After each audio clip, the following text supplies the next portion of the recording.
ಕರ್ನಾಟಕ ಜನಸಂದಣಿ ನಿಯಂತ್ರಣ ವಿಧೇಯಕ ಏನು ತೊಗೊಂಡು ಬಂದಿದ್ದಾರೆ. ಇದನ್ನು ಅರ್ಧಂಬರ್ಧ ಇದೆ.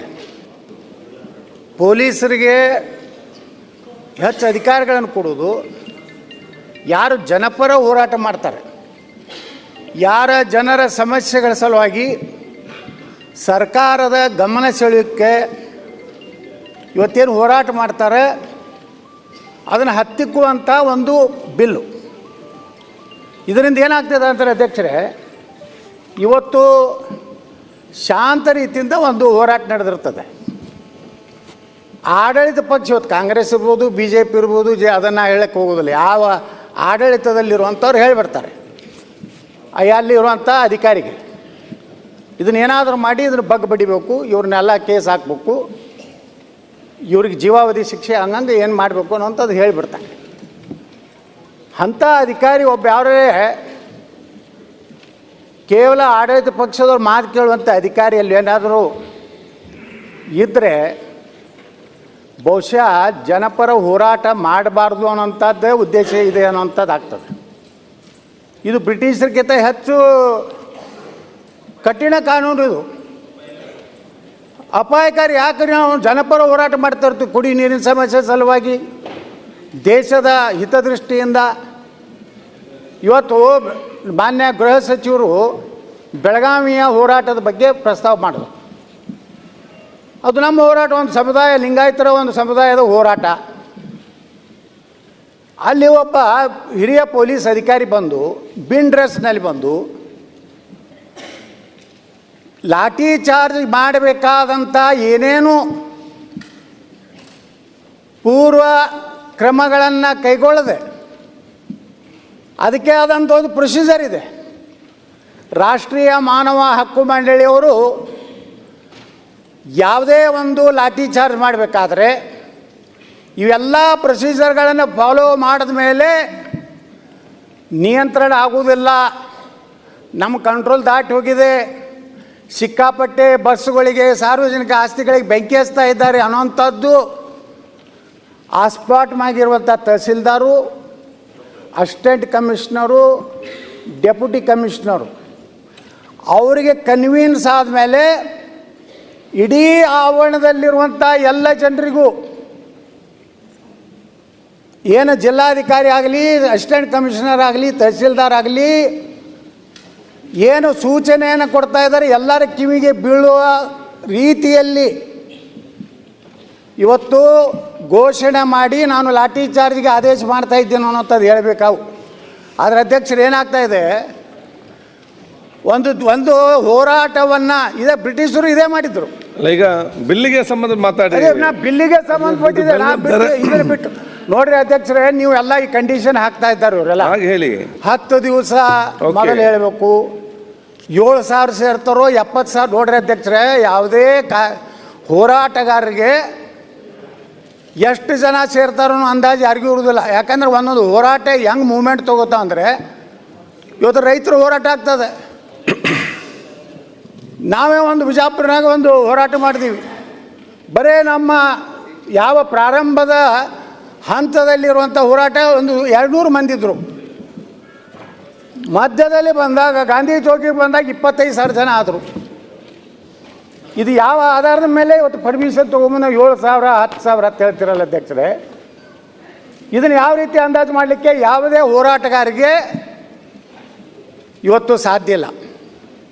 ಅದಕ್ಕೆ ಅಧ್ಯಕ್ಷರೇ, ಇವತ್ತು ನೀವೇನು ರಿಸ್ಟ್ರಿಕ್ಷನ್ ಹಾಕ್ತಾ ಇದ್ದೀರಲ್ಲ, ಯಾರು ಹೋರಾಟ ಮಾಡ್ತಾರೋ ಅವ್ರಿಗೆ ಜವಾಬ್ದಾರಿಯನ್ನು, ರೆಸ್ಪಾನ್ಸಿಬಿಲಿಟಿ, ಅಕೌಂಟಬಿಲಿಟಿ ಏನು ಫಿಕ್ಸ್ ಮಾಡ್ತಾ ಇದ್ದೀರಲ್ಲ, ಅಧಿಕಾರಿಗಳಿಗೂ ಸಹ ಇದೇ ಶಿಕ್ಷೆ, ಇದೇ ರೀತಿಯ ದಂಡ ಹಾಕಬೇಕು. ಒಬ್ಬ ಏನೋ PSI ಒಬ್ಬ DSP ಯಾವುದೇ ಒಬ್ಬ ರೂಲಿಂಗ್ ಪಾರ್ಟಿ MLA ಹೇಳೋದು ಅಥವಾ ಹೋಮ್ ಮಿನಿಸ್ಟರ್ ಫೋನ್ ಮಾಡಿ ಹೇಳಿದ್ರು, ನೋಡಿ ಅದು ಯಾವುದು ಯತ್ನಾಳ್ ಹೋರಾಟ ಮಣ್ಣು ಕೊಡ್ಬೇಕಂತ ಹೇಳಿದ್ರು. ಬಂದು ಸುಮ್ಮನೆ ಲಾಠಿ ಚಾರ್ಜ್ ಮಾಡ್ತಾನೆ. ಇವತ್ತು ಅನೇಕ ಹಬ್ಬದ ಗಣೇಶೋತ್ಸವನೇ ಉದಾಹರಣೆ ತಗೋರಿ ಅಧ್ಯಕ್ಷರೇ, ಮೆರವಣಿಗೆ ಹೊಂಟಿರ್ತದೆ. ಅಲ್ಲಿರುವಂಥ ಜನ ದೇವರ ಶ್ರದ್ಧೆಯಿಂದ ಹೋಗ್ತಿರ್ತಾರೆ. ಯಾವುದೋ ಒಂದು ಪ್ರದೇಶದಲ್ಲಿ ಪೆಟ್ರೋಲ್ ಬಾಂಬ್ ಹಾಕಿದ್ರು, ಕಲ್ಲು ಒಗೆದ್ರು, ಏನು ಇದನ್ನು ಕತ್ತಿ ಗುರಾಣಿ ತೊಗೊಂಡು ಹೊರಗೆ ಬಂದರೆ ಯಾರು ತಪ್ಪು ಮಾಡ್ಯಾರು ಅವ್ರನ್ನ ಅರೆಸ್ಟ್ ಮಾಡಬೇಕು, ಅವ್ರ ಮೇಲೆ ಕೇಸ್ ಹಾಕಬೇಕು. ಈ ಪೊಲೀಸ್ ಇಲಾಖೆ ಏನಾಗ್ಬಿಟ್ಟದಂದರೆ ಅವ್ರನ್ನ 150 ಜನರನ್ನ ಅರೆಸ್ಟ್ ಮಾಡೋದು, ಇವ್ರನ್ನ 150 ಜನರನ್ನ ಅರೆಸ್ಟ್ ಮಾಡೋದು, ಮುಗಿತಪ್ಪ ಇವ್ರದ್ದು ಕೆಲಸ. ಎರಡೂ ಕೂಡಿ ಕೋರ್ಟ್ ಅಡ್ಡಾಡಬೇಕು. ಕೋರ್ಟ್ನಾಗಿದ್ರೆ ಮತ್ತೆ ನಿರ್ದೋಷ. ನನ್ನ ಮ್ಯಾಗೆ 26 ಕೇಸ್ ಹಾಕಿದ್ರೆ ಅಧ್ಯಕ್ಷರೇ. ಈ ರೀತಿ ಅಧಿಕಾರಿಗಳಿಗೂ ಸಹ ಅಕೌಂಟಬಿಲಿಟಿ ಇರಬೇಕು. ನೀ ಲಾಠಿ ಚಾರ್ಜ್ ಯಾಕೆ ಮಾಡಿದಿ ಇದನ್ನು ಕೇಳಬೇಕು. ನೀನು ಅಧಿಕಾರಿಗಳಿಗೆ ನೀವು ಪೂರ್ಣ ಫ್ರೀ ಕೊಟ್ಟರೆ ಅದು ಚಲೋ ಆಯ್ತತ್ತಾರ. ಅವರು ಯಾವ ಹೋರಾಟ ಮಾಡಬೇಡಪ್ಪ, ಆರಾಮ್ ಪೊಲೀಸ್ ಸ್ಟೇಷನಾಗಿರ್ತೀವಿ, ಎಲ್ಲಕ್ಕೂ ಪರ್ಮಿಷನ್ ಕೊಡುವುದಿಲ್ಲ. ಏನಾದರೂ ಒಂದು ನೆಪ ಒಡ್ಡಿ ಈ ರೀತಿ ಇವತ್ತೇನು ಏನಾಗ್ಬಿಟ್ಟದಂದ್ರೆ ಇವತ್ತು ಇದನ್ನೇನು ನೀವು ತೊಗೊಂಡು ಬರ್ತಾಯಿದ್ರಿ ಗೃಹ ಮಂತ್ರಿಗಳೇ, ಇವತ್ತು ನೀವು ಆಡಳಿತ ಪಕ್ಷದಾಗಿದ್ದೀರಿ, ಭಾಳ ನಿಮಗೆ ಒಳ್ಳೇದು ಅನ್ನಿಸ್ತದೆ. ನಾಳೆ ನೀವು ವಿರೋಧ ಪಕ್ಷಕ್ಕೆ ಬರೋರೇ ಅಲ್ಲ. ಇನ್ನು ಆ ಕಡೆ ಕೂತವ್ರು ಏನು ಮಾಡ್ತಾರೆ, ನೀವೇನು ಇದನ್ನು ರಾಮಬಾಣ ಉಪಯೋಗ ಮಾಡಿರ್ತಾರಲ್ಲ ಅದು ಮತ್ತೆ ನಿಮ್ಗೆ ತಿರುಗು ಬಾಣ ಆಗೋದೆ. ಅದಕ್ಕೆ ಯಾವುದೇ ಒಂದು ಕಾನೂನಿನಲ್ಲಿ ತಿದ್ದುಪಡಿ ವಿಧೇಯಕ ತರಬೇಕಾದ್ರೆ ಅದರ ಮೆರಿಟ್ಸ್ ಆ್ಯಂಡ್ ಡಿಮೆರಿಟ್ಸ್ಗೆ ಹೋಗ್ಬೇಕು. ಇಲ್ಲಾಂದ್ರೆ ಅಧ್ಯಕ್ಷರೇ ಯಾರೂ ಹೋರಾಟ ಮಾಡೋದು ಬಿಡಬೇಕಾಗ್ತದೆ. ಇದನ್ನೆಲ್ಲ ನಿಮ್ಮ ಜೀವಾವಧಿ ಶಿಕ್ಷೆ, 1 ಕೋಟಿ ರೂಪಾಯಿ ಇಂಡೆಮ್ನಿಟಿ ಬಾಂಡ್ ನೋಡಿರಿ. ಈಗ ಒಂದು ಪ್ರೊಸೆಷನ್ ತೆಗಿತೀವಿ, ಅದರಾಗಿ ಕೆಲವೊಂದು ಕುಚೋತಿ ವ್ಯಕ್ತಿಗಳನ್ನು ನಮ್ಮ ವಿರೋಧಿಗಳು ಅವರು ರೊಕ್ಕ ಕೊಟ್ಟು ಅವ್ರು ದಾರು ಕುಡಿಸಿ ಹೋಗಿ ನೀನೇ ಕಲ್ಲು ಹೋಗಿದ್ದು ಅಂದ್ಬಿಡ್ತಾರೆ. ಇವರು ಶಾಂತ ಹೊಂಟಿರ್ತೈತೆ ಪಾಪ ಪ್ರೊಸೆಸರು. ಅವನು ಕಲ್ಲು ಹೋಗಿತಾನೆ, ಅವನೋ ಮಾಡಿದ ತಪ್ಪಿಗೆ ಇದನ್ನು ಹೋರಾಟವನ್ನು ಏನು ನೇತೃತ್ವ ತಗೊಂಡಿರ್ತಾರೆ ಅವ್ರನ್ನ ನೀವು ಶಿಕ್ಷೆ ಒಳಪಡಿಸ್ತೀರಾ. ಈ ರೀತಿ ಇದು ಭಾಳ ಈ ಒಂದು ಕಾನೂನು ಅಂತ ನೀವು ತಿದ್ದುಪಡಿ ತರ್ತಾಯಿದ್ರಿ. ನಿಜಕ್ಕೂ ಇದು ಜನಪರ ಹೋರಾಟವನ್ನು ಹತ್ತಿಕ್ಕುವಂಥದ್ದು. ನಮ್ಮ ಹೋರಾಟ ಮೂಲಭೂತ ಹಕ್ಕುತ್ತೇನು ಈ ಭಾರತಕ್ಕೆ ಸ್ವಾತಂತ್ರ್ಯ ಸಿಕ್ಕಿದ್ದೇ ನಮ್ಮ ಮೂಲಭೂತ ಹಕ್ಕುಗಳ ಚ್ಯುತಿಯಾಗಿದ್ದಕ್ಕೆ ಬ್ರಿಟಿಷರ ವಿರುದ್ಧ ನಾವು ಹೋರಾಟ ಮಾಡಿದ್ದು. ನೀವು ಹೊಳ್ಳಿ ಮತ್ತು ಬ್ರಿಟಿಷರ ಕಾನೂನುಗಳನ್ನ ತರ್ತಿದ್ರೆ ಜನಪರ. ಹಾಗಾದರೆ ಇವತ್ತು ಅಧ್ಯಕ್ಷರೇ ನಾನು ಕೇಳ್ತೀನಿ ನಿಮಗೆ, ನೀವು ಸರ್ಕಾರ ಏನು ಮಾಡ್ತೀರಿ? ಒಂದು ಹೋರಾಟಕ್ಕೆ ಒಂದು ಕಡೆ ದಳ್ಳಿ ಕುಂಡಿರ್ತಾರೆ, ಸಣ್ಣ ಪುಟ್ಟ ವಿಷಯ ಇರ್ತದೆ, ಅಷ್ಟೂ ನೀವು ಮಾಡೋದಿಲ್ಲ, ಅವರಿಗೆ ಅಪಾಯಿಂಟ್ಮೆಂಟ್ ಕೊಡೋದಿಲ್ಲ, ಅವ್ರಿಗೆ ಅಪಮಾನ ಮಾಡ್ತೀರಿ. ಅವರು ಅಲ್ಲಿ ಎಲ್ಲಿ ಹೋರಾಟದ ಕೂತ್ರ ಅಲ್ಲಿ ಯಾರೂ ಹೋಗೋದಿಲ್ಲ, ಮಂತ್ರಿಗಳು ಹೋಗೋದಿಲ್ಲ, ಸಂಬಂಧಪಟ್ಟಂಥ ಜಿಲ್ಲಾಧಿಕಾರಿ ಹೋಗೋದಿಲ್ಲ.